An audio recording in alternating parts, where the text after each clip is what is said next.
Renginiai Alytuje. Kas, kur, kada. Laikas, mėlyje, pasikalbėti apie renginius mūsų laukiančius Dzūkijos sostinėje Alytuje artimiausiu metu. Susiplanuoti savo laiką, nors aišku, kai orai tokie geri, turbūt norisi kuo daugiau laiko praleisti griname ore, gamtoje, bet tiems, kurie norėsite būti ir mieste, bus ką nuveikti. Štai pavyzdžiui, šiandien 18 val. Alytaus miesto sode vyks senjorų naktišokiai su kapela Dzūkija. Tad jeigu mėgstate pasisukti šokio ritmu, skambant gyvai muzikai, kapelos muzikai, tai šiandien 18 val. Nepraeikite Alytaus miesto sodo ir užsukite pasišokti senjorų naktišokiuose. Antradienis – stebuklinga diena, ypatingai naktis iš antradienio į trečiadienį, kai galėsime švęsti jonines, prisiminti senasias tradicijas, o 19 val. Antradienį esame kviečiami susitikti prie kavinės Pasimatymas, kartu smagiai paminėti jonines, vasaros saulėgrįžos šventė juk jau čia pat, todėl nepraleiskime progos pabūti kartu, pasidžiaugti bendrystę, gerą nuotaiką, jaukių vakarų. Vaišės suneštinės, taigi atneškite ką nors skanaus savo ir savo draugui arba galbūt žmogui, su kuriuo susipažinsite, tiesiog bendram stalui. Atkeliaukite su draugais, su šeima, su kaimynais, tiesiog su gera nuotaika. Joninės kurorte kviečia, dar kartą priminsiu, antradienį 19 val. Prie kavinės Pasimatymas. Čia pinsim joninių vainikus, žaisim žaidimus, dainuosim, šoksim aplink laužą, skambės muzika iki pat vėlumos, tad švęskime joninės. Na, o trečiadienį, aišku, po tokio šventimo, tai kas belieka ilsėtis, mėgautis laisva diena. Laisva diena visoje Lietuvoje, tai galbūt bus proga pasinaudoti galimybę nukeliauti į Dainavos kino teatrą. Šią savaitę kino teatre Dainava gausu skirtingų filmų, tai Žaislų istorija 5, Ralis nuo Paryžiaus iki Dakaro, Padūkėlis Marsupilamis, Teresė prieš tampant šventąją, Lokio irštva,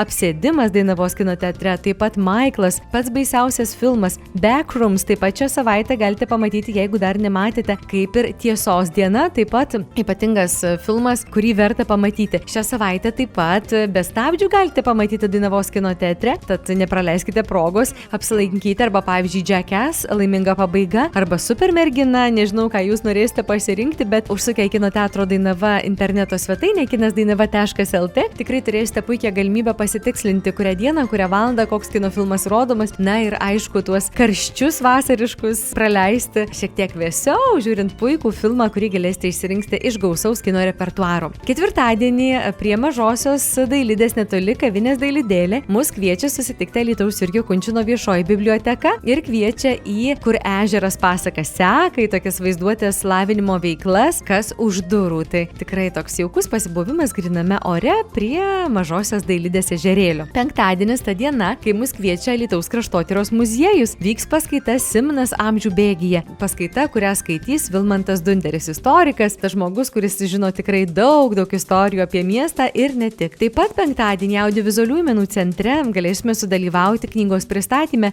Knygą pristatys jo sudarytoja literatūrologė daktarė Giedrė Šmitienė ir dainininkė Skaidra Jančaitė. Moteris ir dangus, tai Kazimieros Galaunienės lagerio laiškų rinkinys, ilgus metus saugotas ir brandintas, šiandien prabylantis jautria, bet itin gyva žmogaus patirties kalba. Šie laiškai leidžia pažvelgti į tremtį ne tik kaip į istorinį faktą, bet ir kaip į asmeninę vidinę patirtį, kupiną rūpesčio, meilės ir išlikimo pastangų. Kazimiera Galaunienė, muziejininkė, tekstilės tyrinėtoja, liaudies meno skyriaus vadovė ir Galaunių namų muziejaus kūrėja, kurios gyvenimas aprėpė ir kultūros puoselėjimą, ir skaudžią tremties patirtį. Tai susitikimas ir šios knygos pristatymas penktadienį 17:30 min.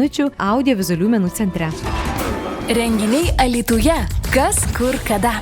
Na, kalbant apie renginius Alytuje, Dzūkijos sostinėje, dar žvilgtelėkime, kasgi mūsų laukia šeštadienį. Nepamirškime to, kad šeštadienis, paskutinis mėnesio šeštadienis, yra nemokamo muziejaus lankymo diena. Taigi Alytaus kraštotyros muziejus atveria duris visiškai nemokamai apsilankyti bet kuriame padalinyje ir pamatyti čia esančias ekspozicijas ir nuolatinės ir laikinas. Pasinaudokite progą šeštadienį nemokamai apsilankyti Alytaus kraštotyros muziejuje, Audiovizualiųjų menų centre, visuose kraštotyros muziejaus padaliniuose. Na, o Anselmo Matučio parko amfiteatre šeštadienį vyks Vytauto Matulevičiaus knygos Gurinukai pristatymas. Tokie renginiai šią savaitę mūsų laukia Dzūkijos sostinėje Alytuje. Aš linkiu gerai praleisti laiką ir tikrai turiningai praleisti laiką ir nenuobodžiauti.